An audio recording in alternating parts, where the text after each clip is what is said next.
నేను ఇప్పటి వరకు కూడా తెలియని పూజలైనా కూడా తెలుసుకొని పూజలు చేసుకోవడం అంటే నాకు చాలా చాలా ఇష్టం.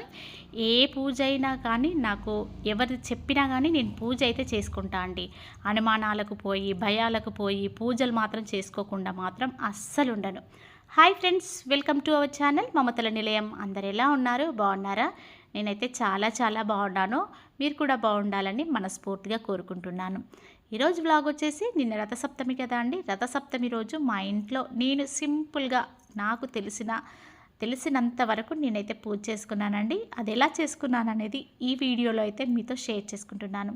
ఫస్ట్ అయితే ఎవరైతే మన ఛానల్ని చూస్తున్నారో ప్లీజ్ సబ్స్క్రైబ్ చేసుకోండి ఫ్రెండ్స్. లైక్ చేయండి. మీరు చేసే ఒక్క లైక్ ఇంకొక ఇద్దరికి ఈ వీడియోని అయితే షేర్ చేస్తూ ఉంటుందన్నమాట. ఇక్కడైతే ఫస్టే నిన్న ముందు రోజే నేను పూజ గదిని అంతా కూడా క్లీన్ చేసుకొని పెట్టేసుకున్నాను. ఇక మార్నింగ్ లేచి ఫస్ట్ అయితే గడపలకు పసుపు రాసుకుంటూ ఉన్నానన్నమాట. నేను ఏ పూజ చేసుకున్నా కానీ ఫస్ట్ అయితే గడపలకు రాసుకొని ఇంటి ముందు ఇట్లా చక్కగా ముగ్గులు వేసుకోవడం నాకు చాలా చాలా ఇష్టం. ఇక రథసప్తమి కదా, ఇంటి ముందు రథం ముగ్గు వేసుకొని పసుపు కుంకుమలు వేసుకున్నాను. చూడ్డానికైతే ఎంత అందంగా ఉందో. ఇక్కడైతే ఫస్ట్ దేవుడి గదిని గడప ఉంటుంది కదా, గడపకు కూడా పసుపు రాసుకొని బియ్య పిండితో ముగ్గులు అయితే వేసేసుకుంటున్నాను. ఇక తర్వాత గ్యాస్ దగ్గరికి వచ్చేసి గ్యాస్ స్టవ్కు కూడా బొట్లు పెట్టేసి 3 సార్లు పాలు పొంగించుకున్నాను. చూసారా పాలు ఎంత నిండుగా పొంగాయో, చాలా చాలా హ్యాపీగా అనిపించిందండి. ఈ రథసప్తమి రోజు బియ్యాన్ని కడగకుండా ఓన్లీ బియ్యానికి నెయ్యి రాసి ఆ బియ్యాన్ని మనం ఇంట్లో ఉన్న వాళ్ళ పేర్లన్నీ చెప్తూ అందులో వేసేసుకోవాలి. మన గోత్రం చెప్పుకొని ఇంట్లో ఉన్న పెద్దవాళ్ళ పేర్లు చెప్పి తర్వాత మనందరి పేర్లు కూడా చెప్పేసుకొని ఒక్కొక్క గుప్పెడు బియ్యం వేసుకోవాలన్నమాట. ఆ విధంగా అక్కడ గ్యాస్ స్టవ్ మీద బియ్యానికి అంటే మా పాయసానికి ప్రమాణానికి బియ్యం అయితే పెట్టేసుకొని నేను మళ్ళీ పూజ గదిలోకి వచ్చేసి నా పూజా సామాగ్రిని అంతా కూడా క్లీన్ చేసుకుంటూ ఉంటానన్నమాట. నేను ప్రతిరోజు కూడా పూజ సామాన్ని క్లీన్ చేసుకుంటా అండి. ఒక్కరోజు కూడా క్లీన్ చేసుకోకుండా ఉండను. నిత్య పూజ చేసినా కానీ నేను ప్రతిరోజు ఈ పూజ ఇవైతే చేసుకుంటాను. ఒక రాగి చెంబును మాత్రం సోమవారం రోజు, బుధవారం రోజు, శుక్రవారం రోజు, శనివారం రోజు చేంజ్ చేసుకుంటూ ఉంటానన్నమాట. ఇక్కడైతే మంచిగా నీట్గా తుడుచుకున్న తర్వాత ఒక టిష్యూ పేపర్తో తుడుచుకుంటే మంచి షైనింగ్గా ఉంటాయండి. ఇక రథసప్తమి పూజ విషయానికి వస్తేనండి, అందరూ కూడా చిక్కుడాకులు, జిల్లేడు ఆకులలో గోధుమ దీపం అని అన్నీ ఉంటున్నాయి కదా, యూట్యూబ్లో చాలా చూపిస్తున్నారు కదా. నేనైతే అవన్నీ ఏమీ చేయలేదండి. నాకు వీలైనంత వరకు అయితే చేశాను. పాలు పొంగించుకోవడం అంటే మంచి విషయమే కదా అండి. ఇక నేను ఎలాగో ఆ రోజంతా కూడా ఇల్లంతా కూడా క్లీన్ చేసుకున్నాను. నిత్య పూజ రోజు మాత్రం ఓన్లీ పూజ గది ఒకటే క్లీన్ చేసుకొని నిత్య పూజ చేసుకుంటానండి. మామూలుగా అయితే బుధవారం రోజు, శుక్రవారం రోజు, శనివారం రోజు ఇల్లంతా కూడా తుడుచుకుంటూ ఉంటానన్నమాట. ఇక ఆ రోజు రథసప్తమి అన్నారు కదా, సో అందుకోసం అనేసి ఆ రోజు కూడా ఇల్లంతా కూడా క్లీన్ చేసేసుకున్నాను. ఇక ఇల్లు క్లీన్ చేసేసుకొని ఈ విధంగా పరమాన్నం అయితే చేసుకున్నాను. బెల్లమన్నం వండేసి ఈ విధంగా నేను తమలపాకులో నైవేద్యం పెట్టాను. చిక్కుడాకుల కోసం చూశాను కానీ ఇక్కడ మాకు చిక్కుడాకులు కూడా దొరకవండి అసలు. మా వారు ఉంటే డ్యూటీకి వెళ్ళారు. ఇక తను ఉంటే ఎక్కడన్నా తీసుకొచ్చేటోరు కానీ అసలు నేను ఇక్కడ మాకు అసలు సరౌండింగ్స్లో చిక్కుడాకులు కూడా దొరకవన్నమాట అంత అది.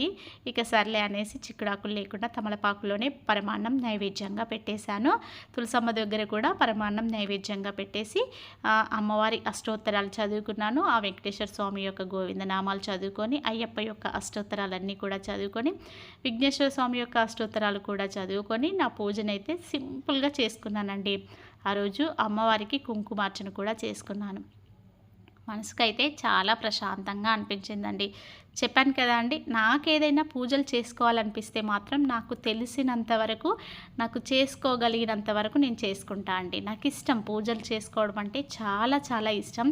గంటల తరబడి ఫోన్లు చూసుకుంటూ వాళ్ళతో వీళ్ళతో ముచ్చట్లు పెట్టుకుంటూ టైం వేస్ట్ చేసుకోవడం కంటే ఈ విధంగా పూజలు చేసుకుంటే నాకు మనసుకు చాలా హ్యాపీగా అనిపిస్తుంది. అలాగే నాకు పాజిటివ్గా కూడా అనిపిస్తుందండి. అందుకే నేను ప్రతి నిత్యం కూడా పూజ చేసుకుంటూ ఉంటానన్నమాట. పిల్లలు చిన్నగా ఉన్నప్పుడు కూడా అంతే అండి. మార్నింగ్ 6 వరకే నా పూజ అయిపోయేదన్నమాట. ఇక పూజ అయిపోయిన తర్వాత పిల్లలకు, మా వారికి లంచ్ బాక్స్లు, ఆ ప్రోగ్రామ్స్ అన్నీ పెట్టుకునేదాన్ని. ఇక ఇప్పుడైతే కొంచెం టైం ఎక్కువగానే ఉంటుంది కదా, ఇంకా ఎక్కువగా పూజలు చేసుకుంటూ ఉంటున్నాను అన్నమాట. నాకు ఒక్కరోజు పూజ చేసుకోకపోయినా అస్సలు మనసు ప్రశాంతంగా ఉండదండి. ఇలా నిత్యం పూజ చేసుకుంటూనే ఉంటాను. అదేవిధంగా మరీ ఎక్కువగా కాకుండా నేను చేసుకోగలిగే అంతవరకు అయితే పూజ చేసుకుంటూ ఉంటాను.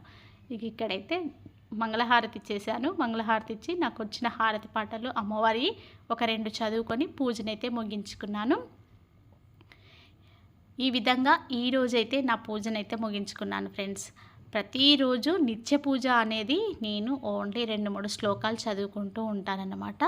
టైం ఉన్నప్పుడు మాత్రం అమ్మవారి అష్టోత్తరాలు అంటే టైం ఉంటుందండి. అవి చదువుకుంటే ఎంతసేపు చెప్పండి, ఒక 10 మినిట్స్లో సరిపోతుంది. 10 మినిట్స్ కూడా పట్టదండి. అమ్మవారి అష్టోత్తరాలు, అమ్మవారి అష్టకం, అమ్మవారికి నాకు ఇష్టమైన ఒక 2-3 హారతి పాటలు ఇలా మనస్ఫూర్తిగా పాడుకుంటూ ఉంటాను. మనం ఎప్పుడైనా కానీ కుంకుమార్చన చేసిన తర్వాత ఆ కుంకుమను మన మంగళసూత్రానికి పెట్టుకొని మనం కూడా పెట్టుకుంటే చాలా చాలా మంచిదండి. నేను ప్రతి నిత్యం ఇలాగే చేస్తూ ఉంటాను. ఒక బాక్స్లో కూడా కుంకుమను పిల్లలకి హాస్టల్లో ఉంటారు కదండి, ఒక బాక్స్లో తీసుకొని వెళ్తూ ఉంటాను. వాళ్ళని కూడా ఎప్పుడు పెట్టుకోండి నాన్న అని చెప్తూ ఉంటాను. పిల్లలు కూడా పెట్టుకుంటారండి. ఏదైనా స్పెషల్ డేస్లో మాత్రం ఖచ్చితంగా వెడ్నెస్డే, ఫ్రైడే, సాటర్డే ఈ 3 రోజులు మాత్రం కుంకుమ పెట్టుకోండి మమ్మీ అని చెప్తే వాళ్ళు కూడా మా పాప మా బాబు ఇద్దరు కుంకుమ పెట్టుకుంటారండి. ఈ విధంగా సింపుల్గా నాకు తెలిసిన పూజనైతే చేసుకున్నాను ఫ్రెండ్స్. ఈ వీడియో నచ్చిందా? నచ్చినట్లయితే తప్పకుండా మన ఛానల్ని లైక్ చేయండి, షేర్ చేయండి, సబ్స్క్రైబ్ చేసుకోండి ఫ్రెండ్స్. అంతేకాకుండా రెగ్యులర్గా మన వీడియోస్ అయితే ఫాలో అవుతూ ఉండండి. రేపు మరో మంచి వ్లాగ్తో మీ ముందుకు వచ్చేస్తాను. బాయ్.